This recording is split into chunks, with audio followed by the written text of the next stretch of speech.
For more on inflation, rates, and the Fed, let's bring in Jim Bianco. He runs Bianco Research, and you don't believe we're going to see cuts this year. Why? The economy's too strong right now. It's in a no landing phase, as we like to call it. It's not a Boeing plane. There's no parts falling off of it. And it's just continuing to move along at probably a 2.5% or 3% phase.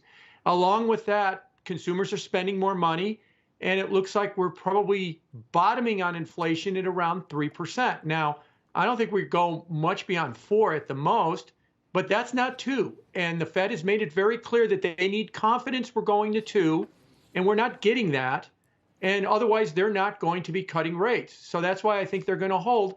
And finally, I'm in the camp that the Fed doesn't change policy in the summer of an election year. Change policy. If they were in cutting mode, they could continue to cut, but they're in hold mode. And if they don't pull the trigger by June, then it's November, December at the earliest, only if the data warrants it. And right now, the data is not warranting it.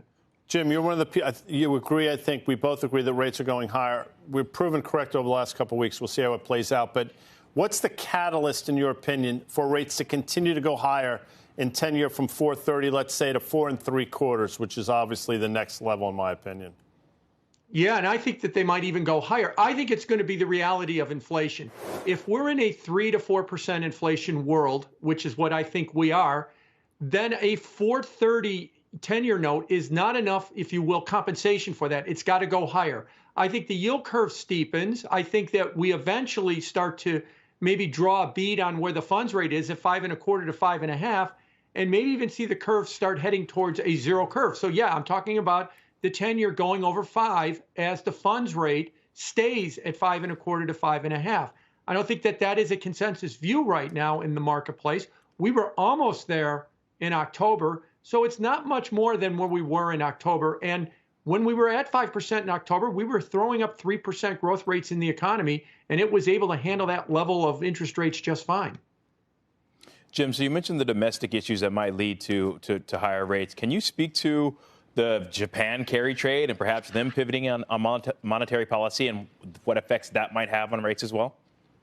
Yeah, so it's a long time in coming. They're probably in a couple hours going to, raise rates for the first time in 17 years, and they're going to probably finally get off of zero or off of negative rates and go to zero and be the last country to actually have a negative rate. It's well earned because they finally got inflation above 2% in Japan. And you're right. If you look at a chart of the yen-dollar exchange rate overlaid with the 10-year yield, it's effectively the same thing, because so much of the financing of 10-year notes comes from Japan and their low rates. Now, if interest rates are heading up in Japan, then a lot of Japanese players that are playing that trade will say, I'll just leave my interest rate, I'll just leave my bonds or my investments in Japan, get the higher yield in Japan, and not take the carry risk. And Japan is the largest owner of treasuries in the world. And if they're not going to start waning, it's just another problem for the treasury market that could push yields higher.